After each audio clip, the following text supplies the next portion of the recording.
Hey everybody, it's Gomedex, and welcome back to some more Momir's Madness. It has been a while, so I'm not sure all of you have heard of the format, just in general. So it's a format in which you get to spend X mana and discard a basic land card to get a random creature from the entirety of all the creatures on Arena that costs that much mana onto the field at random. So it's a very RNG based format, very random, can get pretty luck based.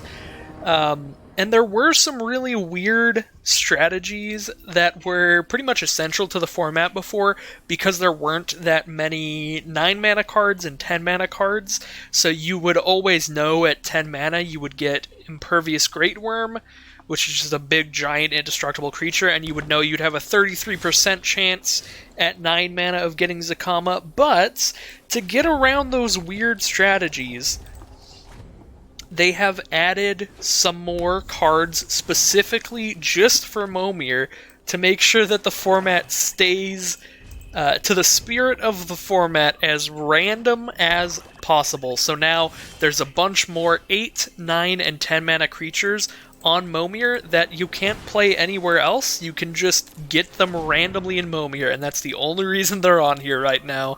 So it's pretty interesting, to say the least, and I'm excited to see if we can hit some of those random creatures. There's cards that you might have heard of before, like Ulamog, the gigantic Eldrazi monster, is on here now. Borborygmos Enraged, the old Borborygmos from Return to Ravnica, not quite the oldest one. Just a bunch of cool cards like that, and some duds as well, so that it's not all good stuff. So, with that being said, we're just going to get into the gameplay of Momir here. So if you noticed, neither of us really played anything until turn 3 or turn 4. That's just because the general power level of 1 and 2 mana creatures is going to be a lot weaker than the stuff you can get at higher mana costs. So you don't want to start making creatures too early, because every single card in your hand counts towards getting you up into higher mana costs, since every card in your hand is a land. So you don't want to waste all of your cards early just spitting out a bunch of little tiny creatures, when you can use those cards later to become bigger monsters. So usually you start at 3 or 4 mana making your creatures.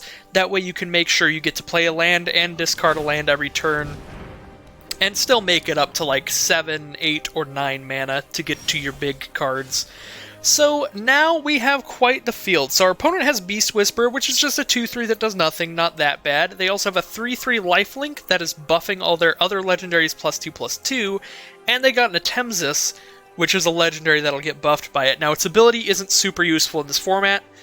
It's mainly just a big old flyer there. So they have a flyer that's bigger than ours, but we have a flyer that lets us create 1/1 blue fairies in the sky and draw cards. So I think once I can make 2 fairies a turn, I might start doing that. But for now, I'm still going to go for a random creature here. And here my land for turn is going to be another island, so that I know for sure when I hit 8 mana, I can make 2 fairies a turn.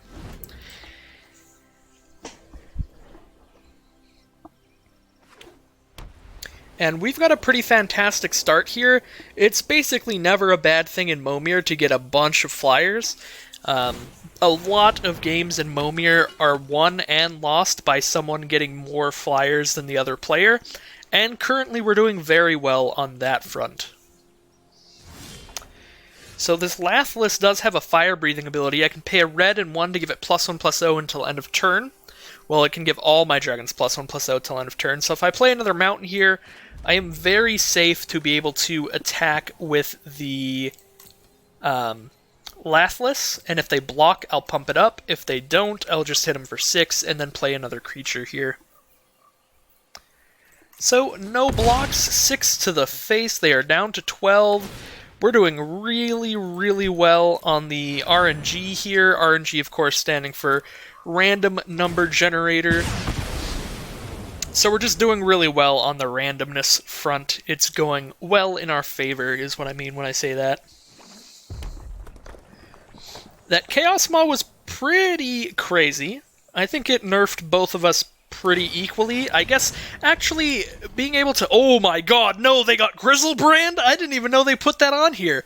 That's actually really bad. Ooh, that's really bad for us. Because that thing's a 7/7 flying lifelink. I guess, no, we still have the ability to pump this Lathless. I don't have to freak out that bad. I didn't even know they put Grizzlebrand on here. So I think we're still in a really good spot. Because we can still just send in the dragon, and they have to chump block or trade with Grizzlebrand. And then we can still just start making fairies to get around the 4-5 later in this game here. So we are going to pump Lathless. And now I can either save 6 mana to make 1 fairy, or I can spend all 6 to make a 6-drop. I don't really want to make a 2-mana creature and save 4 mana up.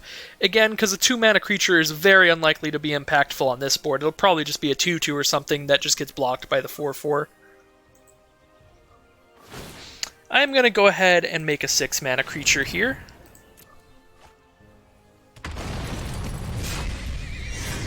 Alright, we got another new card here. Sir Gwyn, Hero of Ashvale. Just Vigilance and Menace in this format. There are no equipments. So, just a 5/5 Vigilance Menace, but that is still pretty nice, pretty hard to block. And as you can see from that Grizzlebrand, our opponent is up to 19 now, so that is part of the threateningness of a 7/7 flying lifelinker. Looks like they might be going for a 5-mana card here so that they can go ahead and draw a card off of their Atemzis after they block. And they pick up a 4/4 that can give creatures... It can force creatures to be unable to block this turn. Okay. Well, I still don't exactly want to send in with the Fairy Formation, because its ability just seems really strong. 6, 7, 8, 9 mana. Let's make a 5-mana card and draw a card here.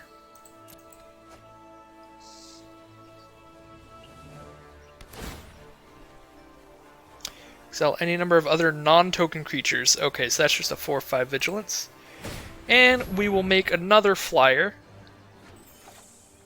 And draw a card. And send in the Menace creature. So they got to block with both their 4/4s here, and we can just get rid of the Workshop Elders, I suppose. They actually are both basically just as useless. Guess I'll kill Chain Whip Cyclops so that they can't give our creatures unblockable.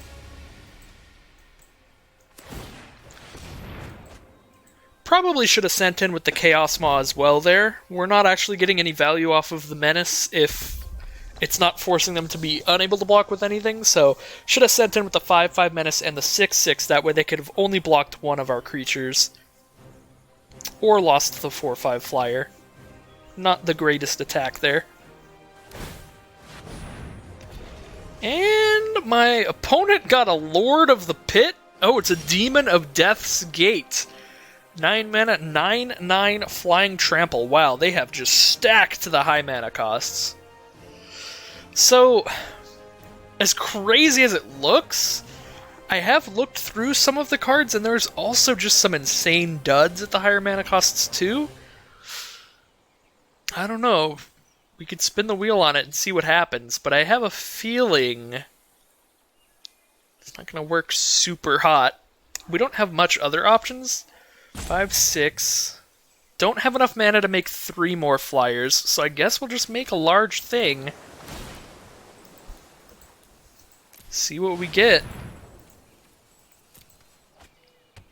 Hey! It's Ulamog. 10/10 indestructible. Whenever it attacks, defending player exiles the top 20 cards of their library. So, as nice as that is not going to outrace the 9/9 Flying Trample by itself. I will have to get really aggressive if I want to try to race that demon. Ooh, and an Iona for our opponent as well. Opponent has done very, very well. another flyer there. Now, if they're in a position where they're not attacking with that demon, that actually makes this Ulamog really good. I have no idea why you wouldn't attack with that. I'm actually really confused right now. I might be missing something here, but my Ulamog is indestructible, so there's no point in blocking with the 9/9. Oh, wow. I guess I'll get another Ulamog then. Well, we'll exile 20 cards from their deck. And they'll trump with a 4/4.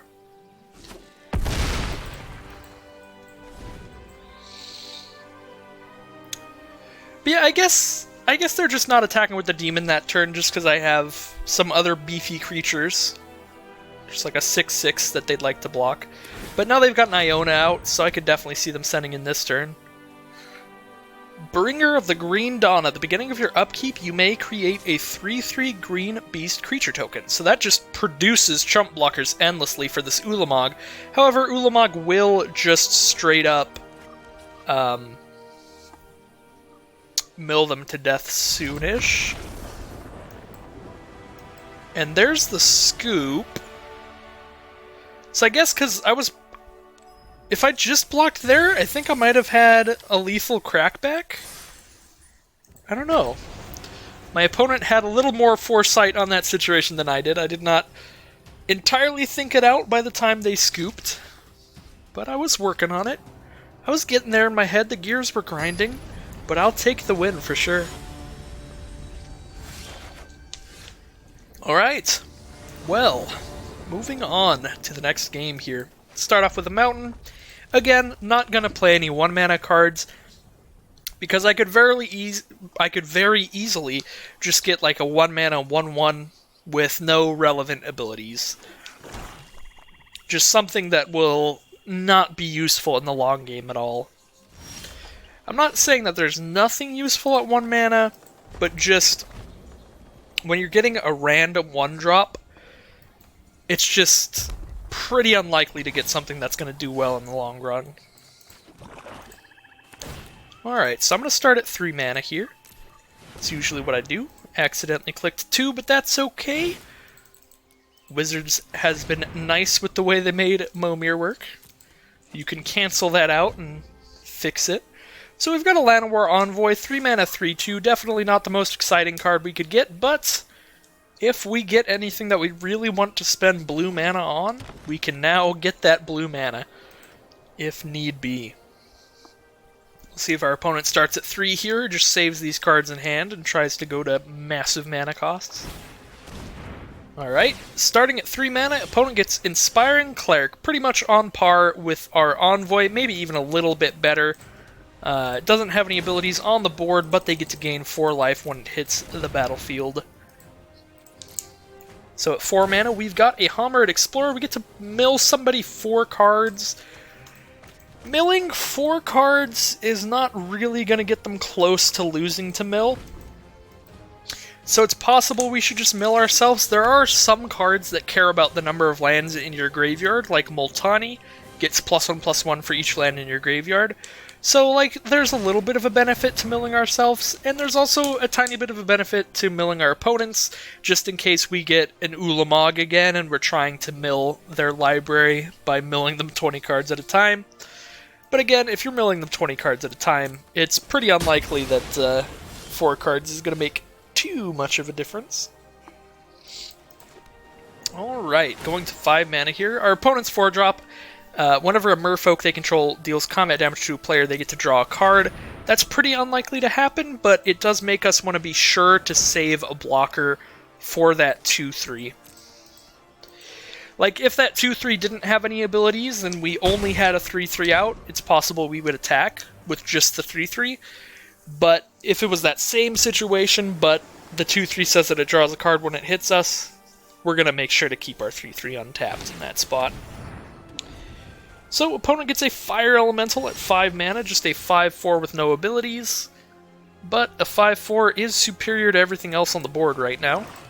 We're going to go for 6 mana. 6 mana is where you have the threat of losing immediately by hitting Demon Lord Belzenlock, but it's not that high of a threat. Doesn't happen super often. but it's explosive when it does happen. So Demon Lord Bells Unlock, if it enters the battlefield in Momir, when it enters the battlefield, it just exiles your entire library, because normally it exiles until you hit a non-land card. That just never happens in Momir. Your deck is all lands. Alright, opponent gets a Colossal Dreadmaw at 6 mana there. So opponent is definitely doing better on the ground, but flying creatures are the most important creatures. Just evasive creatures in general, so this Shivan Dragon is definitely the best creature on board right now, and I'm happy to have it. See what we pick up at 7 mana here, see if we can't get a haste creature. Is that Derrygas? That is Derrygas Reincarnated. Flying, Trample, Haste. Perfect. Perfect draw right there. Just another giant dragon, this one with haste, so we can send in and get that damage, and immediately our opponent has to get a reach creature, a flying creature, or a creature that can destroy one of our creatures. Right now, or this game is right about over.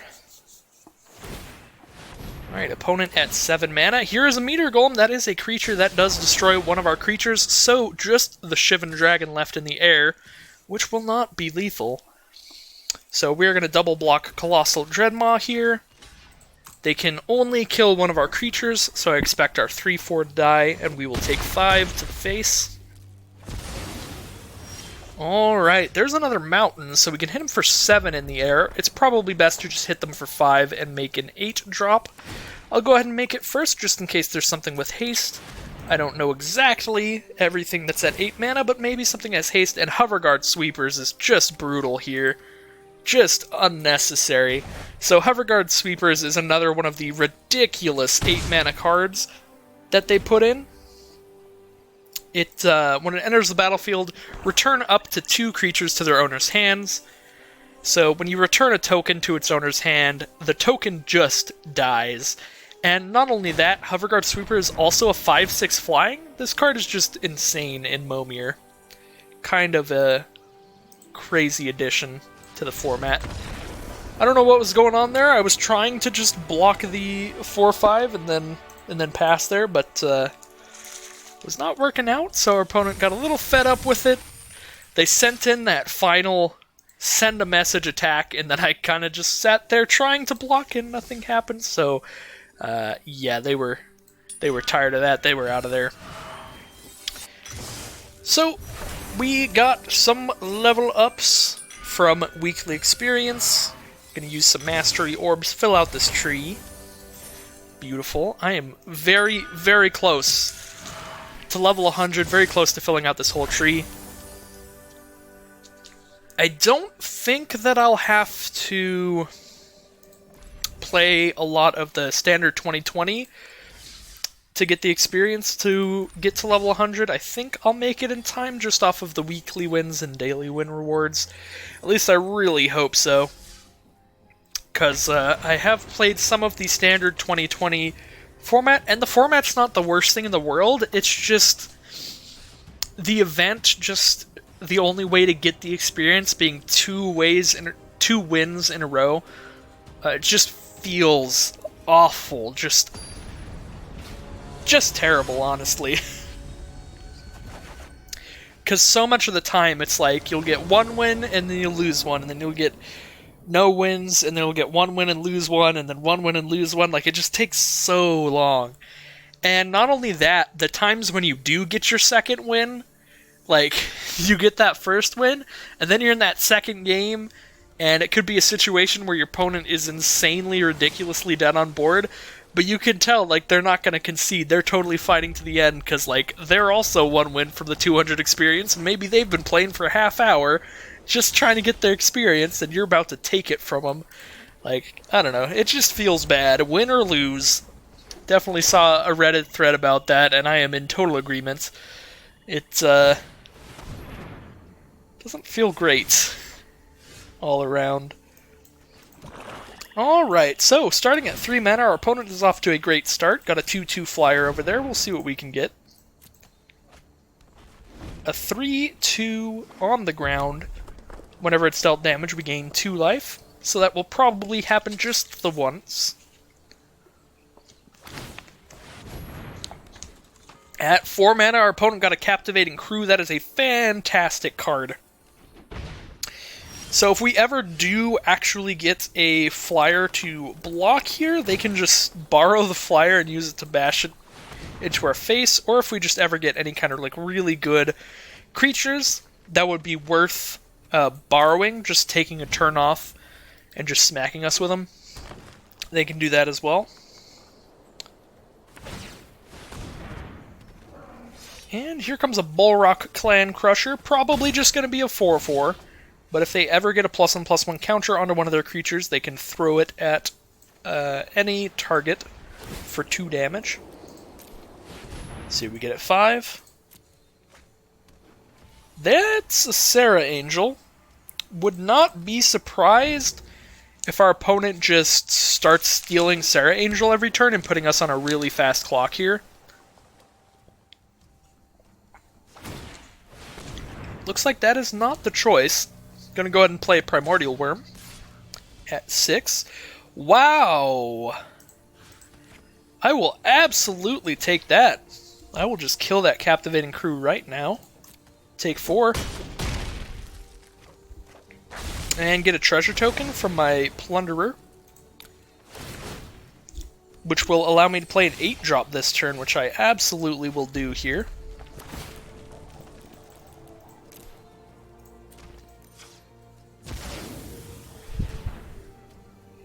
Oop, not an 8-drop, a 7-drop. I'm incorrect. I am bad at math. There we go.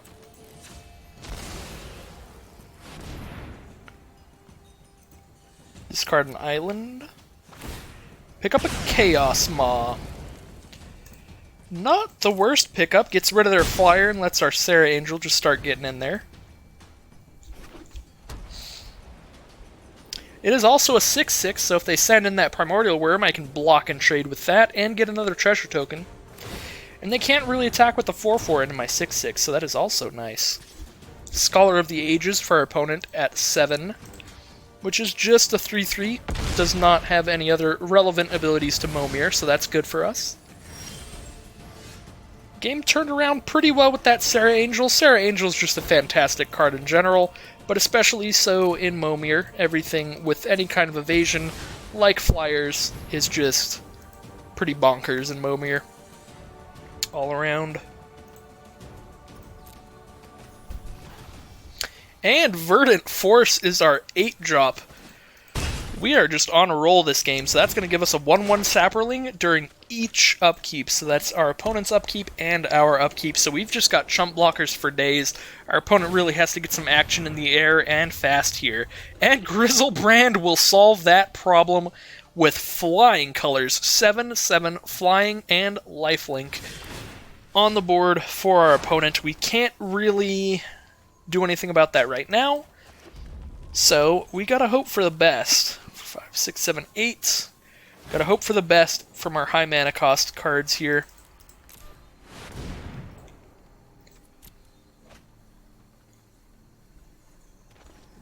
And we've got an 8/4 Trample, Crash of Rhinos. Not the best.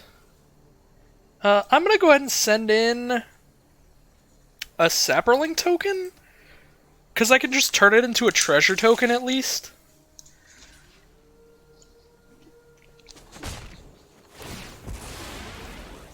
I don't know. I don't know how to solve this Grizzlebrand problem. I mean, we're probably just dying. Probably just dying to Grizzlebrand, because it's going to send in for 7 this turn. I'm not going to want to chump block with Sarah Angel, so I'm going to go to 7, and they're going to go to 19. Next turn I go to... Next turn I chump block and they go to 26. Grizzlebrand is just an insane card. I'm not sure if I'm a huge fan of the cards that they've added, because I feel like they tried to add in like a few just like duds and then a few ridiculously, like a few really good cards, but the really good cards that they added in are like really, really good, like from the history of the game, rather than being really good by the standards of, like, Momir before they put these cards in.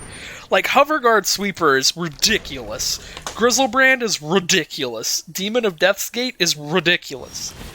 All three of those cards are pretty much better than 99% of the cards that were in Momir before. So I don't know entirely how I feel about it, but it's in the spirit of Momir. Momir is just random nonsense. 3, 4, 5, 6, 7, 8, 9, 10 mana. Let's go for... I don't think there's anything at 10 mana that can kill stuff. So I think we go for 8 mana and try to pick up Hoverguard Sweepers or something. Because if we don't, we're just going to die in the air immediately. Because that's a 9/9 trample, so I block that, take 13. I have to get something... I have to get Hoverguard Sweepers or I'm out. It's Hoverguard Sweepers or I am completely outie.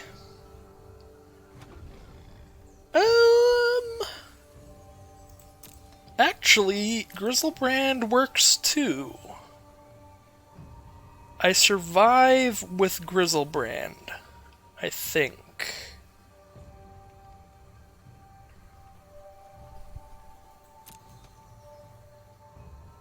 And if I don't survive, since I'm at exactly 7, I can kill myself with his pay 7, just for value.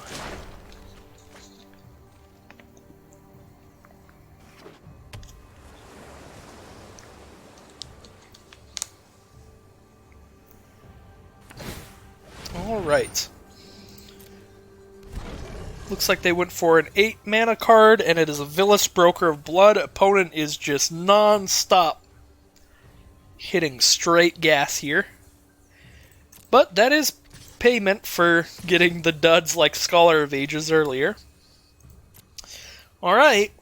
We can kill Grizzlebrand or we can kill the demon, but we can't kill both. If I kill the demon, I get to keep one of my creatures to chump next turn as well, so I guess we're going to kill the demon.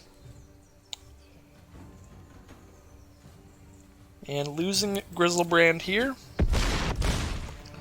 Gonna be at 7 life after the lifelink. Okay. This is not good. They're at 19 life, no way to gain life right now. They can stop 8 damage with their 8/8, 7 with their 3/3, and then 1 more damage. So they take 4, they take 8 if I attack with everybody. That's really not enough. I have to hit Hoverguard Sweepers. Watch, I'm going to look really stupid after this if I find out Hoverguard Sweepers isn't even 8 mana. Because I totally forgot. I actually got to look up Hoverguard Sweepers mana cost because it's very important. Hoverguard Sweepers might be 7.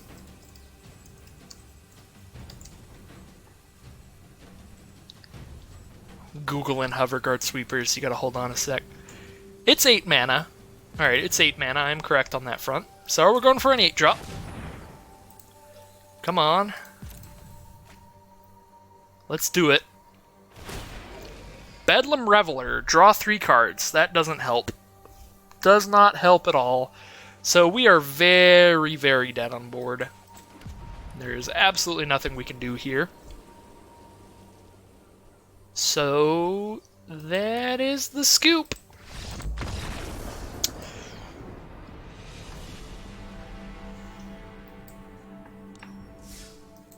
Alright, 2 wins and 1 loss.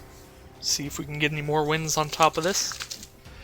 2 wins, 2 losses is exact even, so whatever happens here, we did fine. That's what you got to tell yourself, you did fine. Also, if you're playing Momir and you're doing terrible, I wouldn't worry about it. Out of all of the formats in the world, this is one that matters the absolute least.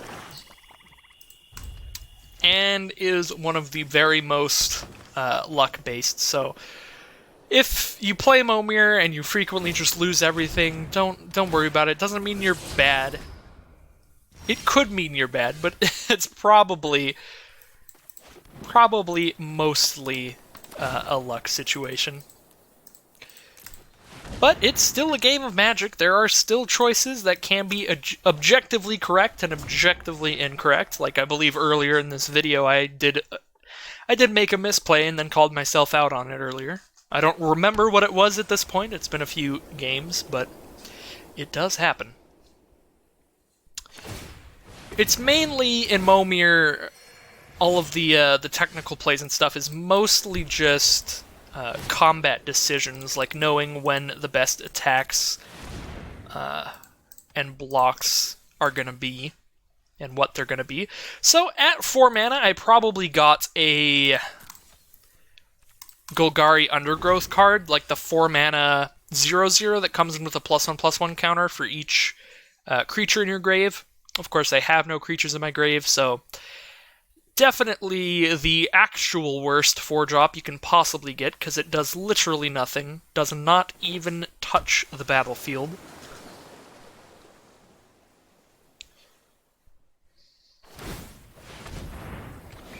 Alright, and our opponent starts off with the Flyers. Momir, also known as Get Flyers First, the format. See if I can get a flyer in response. Oh my god, it's that ridiculous thing. Fairy Formation is back at it again. Well, that is a fantastic card. Now that I have a 5/4 blocker, I'm going to go ahead and send the Raging Raptors in.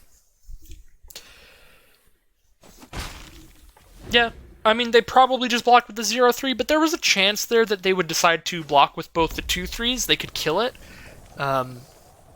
But that would allow me to search for an island with Raging Raptor's ability, which I really want right now, as I don't have any blue mana on the field, and I have a strong blue activated ability on board.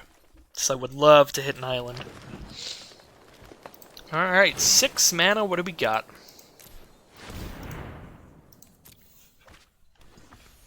Ooh, whenever one or more creatures you control attack, they gain Indestructible.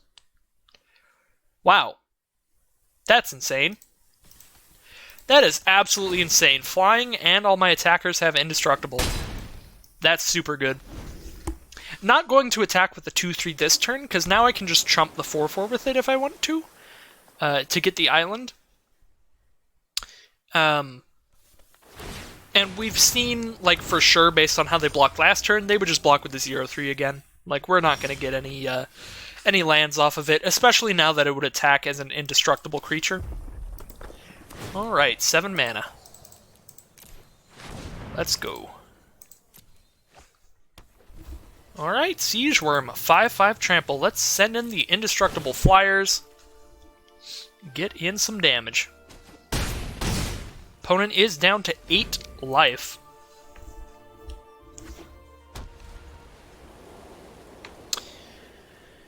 So you don't have to really worry about Atali. Atali's just a 6/6 in this format. It can cast non-land cards off of the top when it attacks. So unfortunately, it does not get to play the lands off the top. That would actually be pretty cool in Momir. No attacks from our opponent. 3, 4, 5, 6, 7, 8 mana now. Could hit a Hoverguard Sweepers or something else ridiculous. Or some duds. They probably put in some duds at 8. There are definitely ones at other mana costs.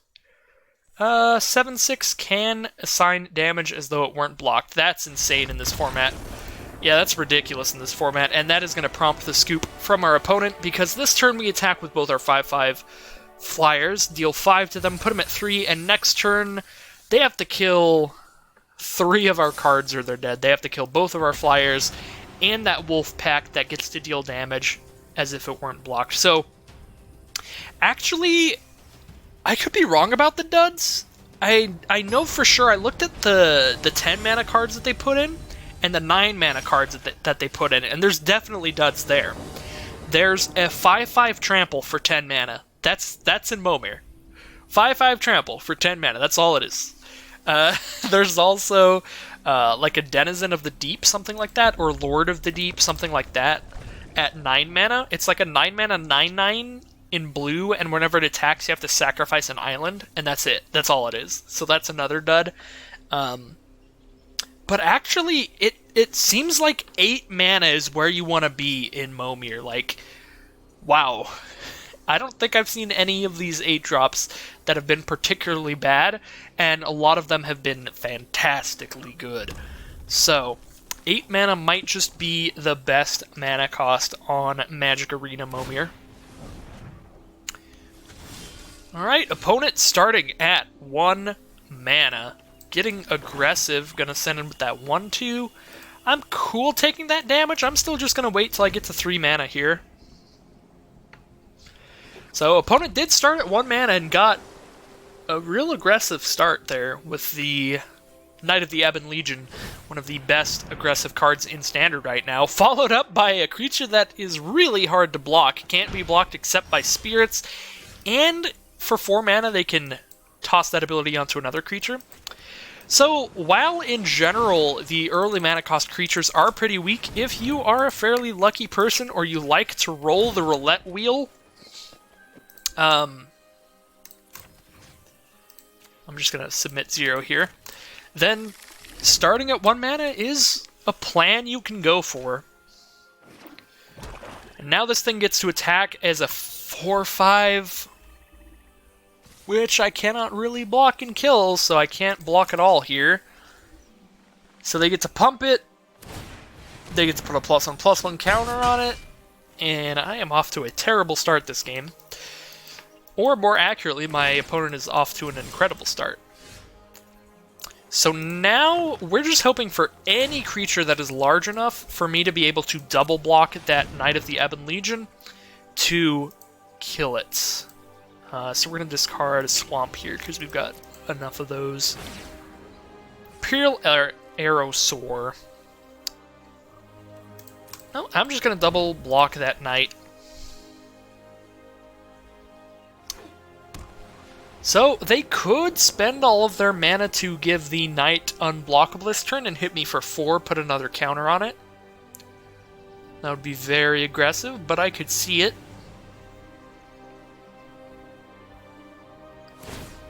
Alright, no, they're just going to go for a 4 mana card here and just send in for the 2 damage.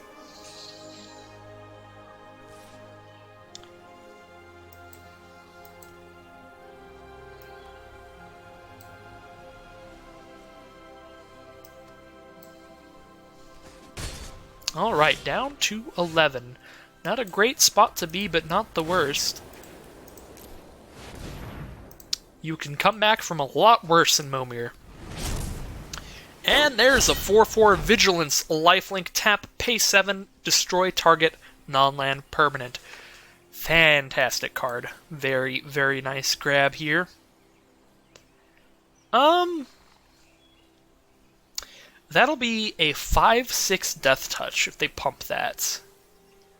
That's okay. I'm still going to send in the flyer. If they want to send in and force me to double block with my Vona and my 3/2 and kill them both, that's fine with me. I will at least get to gain the life off of that block and keep my flyer on the board so I can crack back against this 2/2. Alright, 5 mana for our opponents, and they get a 3/3 flying first strike. So much for my flyer's plan.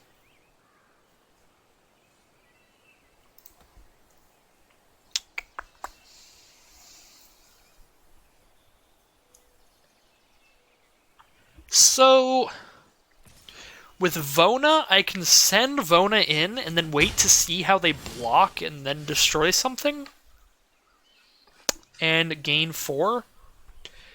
But I will be paying 7, so I'll go down to 2 and then go up to 6. Be at 6 life if I do that. But I get to kill a thing.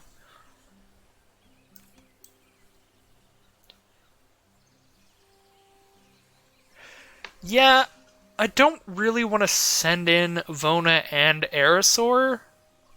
If I send in Vona and Aerosaur, they can just block Vona with both the ground dudes and Aerosaur with the flyer, and no matter what, I'm losing a creature. So I think I'm going to send in with just Vona. And then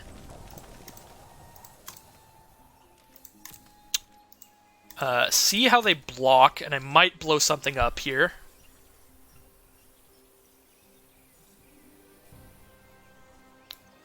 They block with all 3 of their creatures. That's the only way they can confirm that they're killing Vona.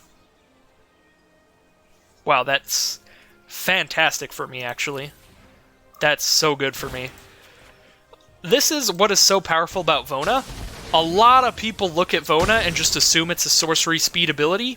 It's not. You can use it at any time during your turn. So you can use it as a combat trick like that. So you can really get people with Vona. Like so. However, we are down to 6 life now. So we are 3 hits away from dying to the deckhand. And we will be to 2 if they want to spend all of their mana to pump the other 2/3, make it unblockable. But I don't think that would go great for them, because then I crack back for 5, 6, 7, 8, 9, 10, 11, 12, 13, 14, 15. And I'd gain 4 life. So, if they had 7 mana here, we'd be dead on board, because they could pump the Ebon Legion and then make it unblockable. Horizon Scholar is a pretty good draw for our opponent, but we did get the ridiculous Angel that we got last time as well. 5/5 flyer, whenever one of your creatures attacks, it gets indestructible till end of turn. So, really, really strong card. I'm going to go for a 7-drop here. Just in case it's a haste creature like Derrygaz, which is a 7-drop. Looks like we get a Hatchery Spider. Not a bad card at all. So, we definitely have to send in with our lifelink and save back some blockers. So, do we just attack like this, probably? Yeah, I think this is our best attack.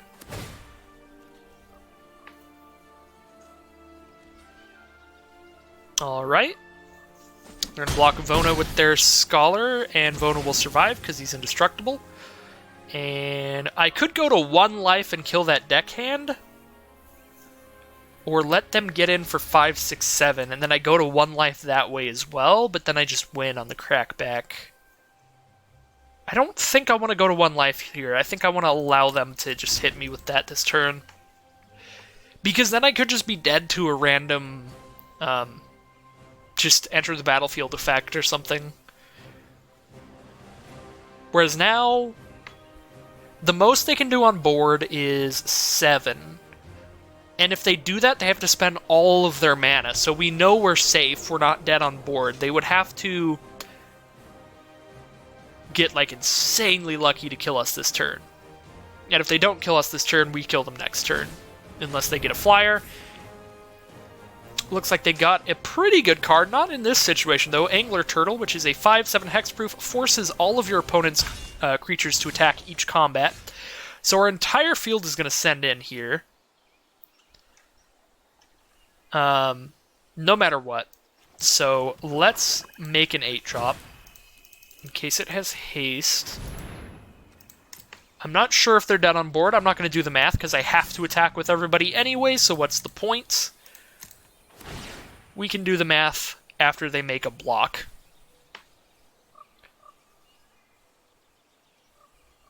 Because we do not have the 7 life to destroy anything.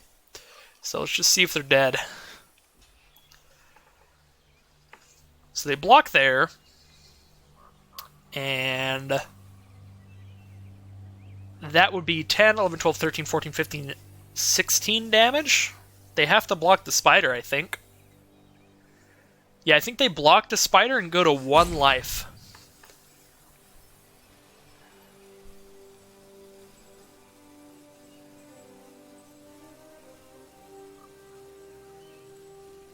They've got to block the spider and the Vona.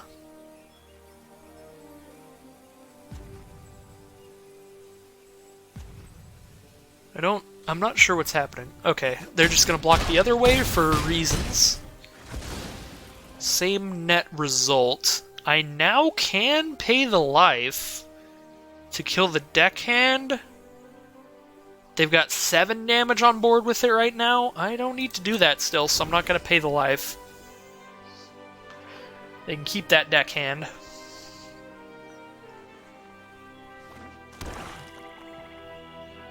Alright, 1 life from our opponent. We've got a pretty full board here. Opponent would have to get something pretty insane. to get out of this one. See what they get. That's a Polyraptor, not quite insane enough, but a pretty cool card. Whenever it's dealt damage, it gets a copy of itself. So, you can end the game with a lot of Polyraptors later on. Alright. Very nice. Got another win there. Got a Mask of Immolation as a random card reward from the Momir event. And we're at 4 wins, so we get the 250 gold that we spent on it right back. So we basically got to play some Momir and get a couple cards for free, since we spent 250 gold and got 250 back. So, very nice record for our first Momir of the new format. I think it's been quite a while since the last time they've had Momir on the client. Not sure exactly how long it's been, but I do not think that they've had it on since the launch of War of the Spark. So I think there's actually just a lot of cards that haven't been in Momir until now. Unless it was one of the Planecation events that I'm forgetting, but I don't think they had a Planecation for Momir. Alright, so opponent goes first here. So they will probably be the first ones playing creatures starting at 3 mana. Ooh, not starting at 3 mana. Opponent is on the greedy, all-luck, gigantic creatures plan. But that's what the format is. Not trying to be not trying to be snarky, just being honest. That's the format. That's the plan. Opponent's just gonna do nothing until like 9 mana and then just like, here we go! What do we got? Opponent probably starting off at 4 mana here. They are definitely thinking about it. Here we go. 4 mana from our opponent. They get an Elenda the Dusk Rose. Whenever another creature dies, put a +1/+1 counter on it, and when she dies, create as many 1/1 lifelinking vampires as are her power. And she has lifelink. Pretty good card. That could definitely do a lot here. We'll just have to see how this game ends up going to see how much that does. And our 5 mana card sucks. It's not the worst thing in the world. It blocks really well. It is a 5 mana, 2/6 artifact creature golem, and that is all that it is in Momir, as we will never control. It's a fairy planeswalker. Alright, 5 mana, our opponent gets a 3/3 that deals damage to us equal to the number of creatures they control. So, at least our opponent hasn't been getting anything super gas either. We're both playing some duds. Waiting for something to happen here. Shivan Dragon is absolutely something happening here. We have been getting quite lucky in these Momir events.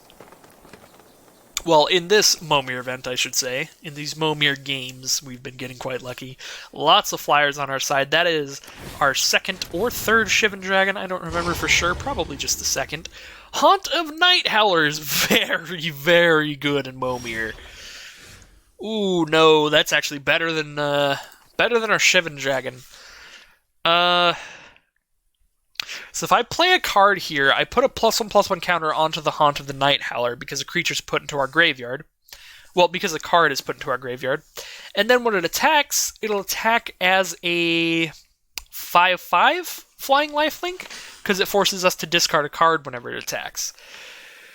So, we're not going to be able to block with Shivan Dragon if I'm playing a creature this turn, which means I think we just attack with Shivan Dragon, because I'm not going to not make a creature this turn.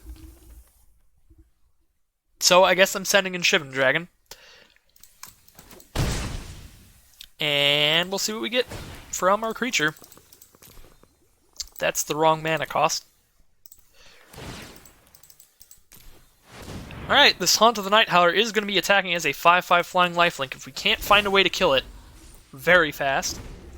Ooh! Ooh!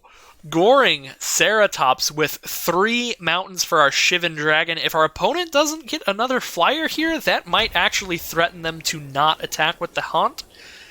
They probably still attack with the Haunt just to gain the life, because if our Shivan Dragon attacks with Double Strike, it gets to kill their Haunt before they even gain life off of it. Alright. And Night of the Last Breath, which is straight up just a 4/4. When it dies, they get 3 1/1 flyers for chump blocking. So,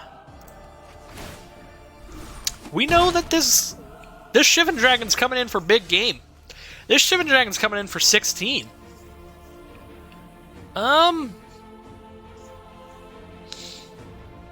Yeah. However, in order for the Shivan Dragon to come in for 16, I have to attack with the Ceratops as well, and if I attack with the Ceratops as well, they get to block with their 4/4, and it'll die, creating 3 1/1 flyers to chump block the Shivan Dragon in the future. This isn't as good as I thought it would be. God. I want to hit him for all that damage so bad. But if our opponent's smart here and they block the Ceratops with the 4/4, which they likely will, just to kill it anyway, yeah, I don't think we can actually make that attack. Because then we still just have the same problem of just dying to the Knight. I can also just save our mana back to block with the Shivan Dragon in the air. Now that I have a bunch of mountains. Like, at this point, before I didn't want to trade with the Haunt, but now I think I have to accept that I am going to trade with the Haunt. So, Haunt's going to be a 7/7, so we need 2 of that mana. Alright. That's horrible. Why on earth would you tap like that?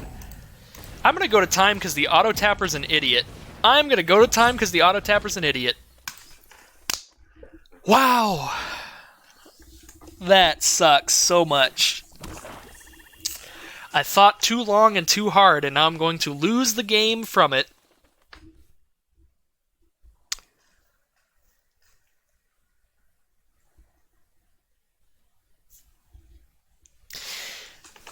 Ooh, why would you decide that the auto-tapping should be an island and a mountain? There's nothing I need blue mana for here. There's straight nothing.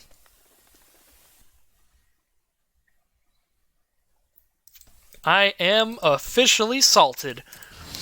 Okay, let's just tap our mana manually, because this game cannot figure anything out without us. 3, 4, 5, 6, 7, 8, 9.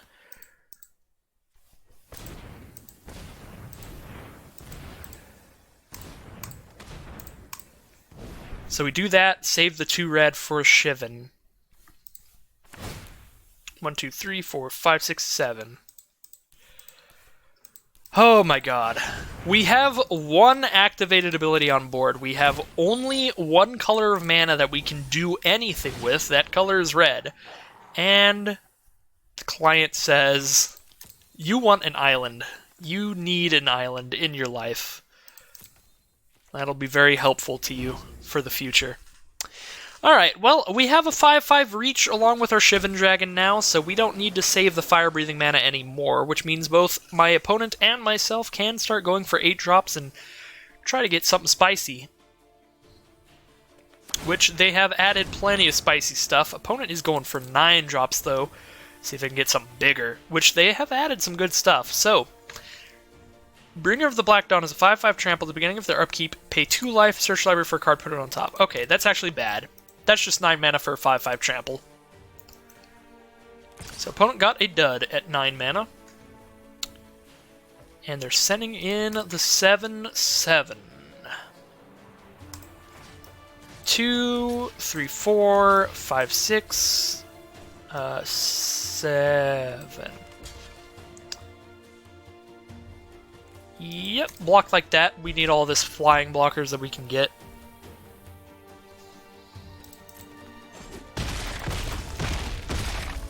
Alright, and we are keeping the 2/6. Olenda's getting a bunch of counters because a bunch of creatures are dying. And go to our turn here. 4, 5, 6, 7, 8, 9, 10 mana. 10 drops aren't really what I need right now. I don't think, because there's nothing flying at 10 mana, I'm pretty sure. I mean, you know what? They added new cards to the format. I think we just go for it. Let's just see what's up there. I don't know. We'll see. A 5/5 trample. Feels good, man. Feels good.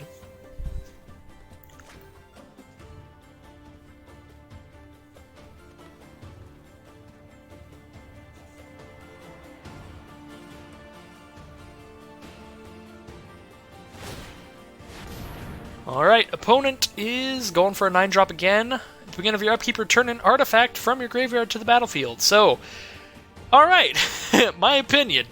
8 mana is good. 9 mana is duds. 10 mana? Still question mark, but the only thing I've gotten is a dud so far. But I know there's good stuff. I'm just going to block the 2/6. I am not giving them more flyers. That would be terrible for me. Let's go for 10 mana stuff. I know there's some spicy stuff up there. I think there's Jin Kataxis at 10 mana. That could be pretty good. Ooh, Flying Trample, Double Strike. Beginning of your upkeep, sacrifice unless you pay 4 red, which I have the 4 red. Wow. Alright. Cool. That actually does something. I'll take that. However, now I can only go for 6 mana cards, so that's actually bad, but I think it's better than going for 9 mana cards at this rate.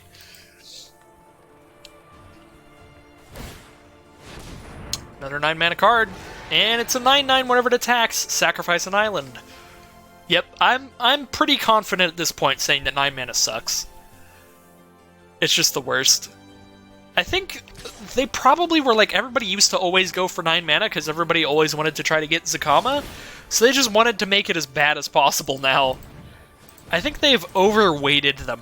You know, like 8 mana used to be not super great because you would always go to 9 for Zakama. But now it just seems like they just hard flipped it the other way around. Just hard flipped it.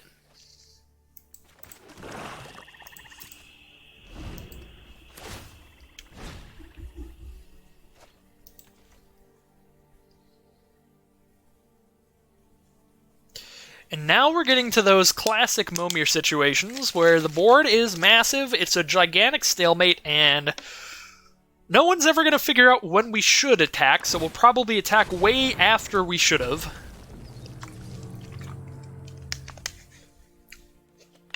I am sure there will be plenty of comments saying when the exact right and wrong times to be attacking here would be, but I am dumbfounded by this board state, because it's large and confusing.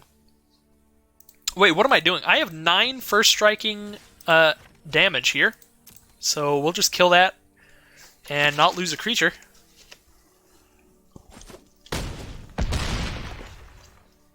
Seems good. Alenda does get larger from that, though.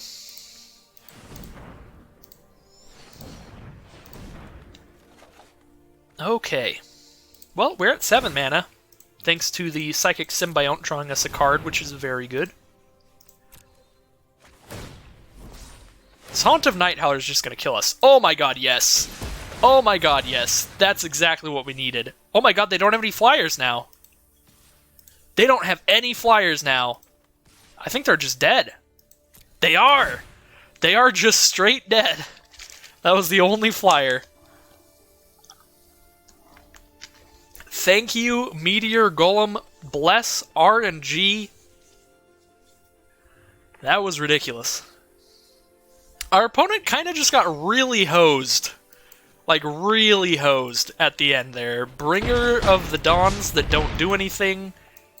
And a Scaled Worm.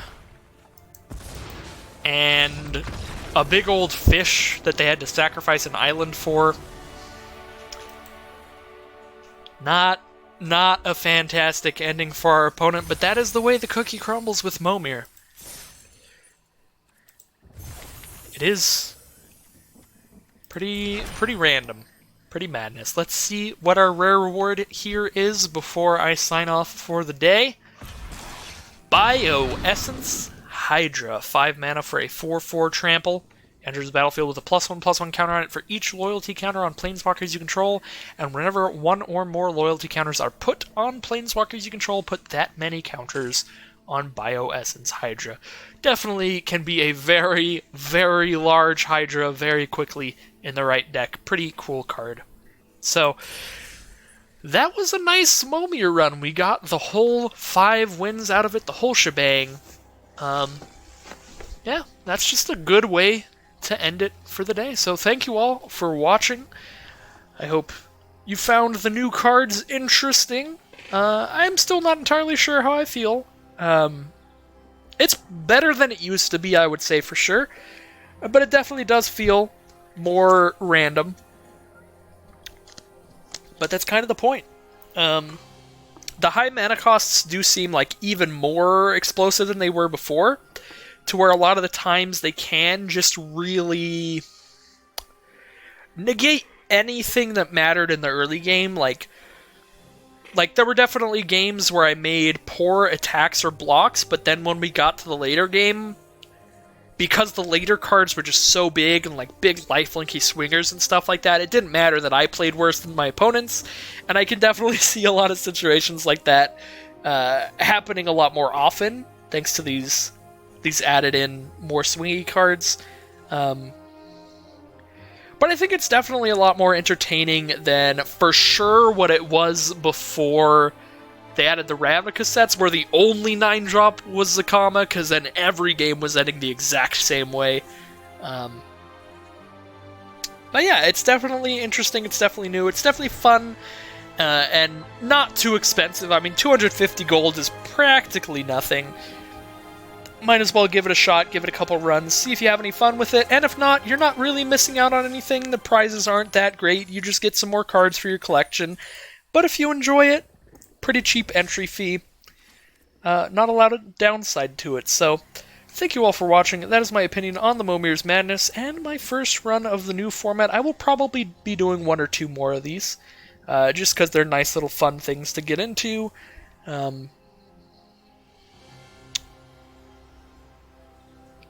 That don't require me to play Standard, which I'm not the biggest fan of in the world. So again, thank you all for watching. As I've said a million times now, I'm just going to cut the video here. I'll see you all again next time.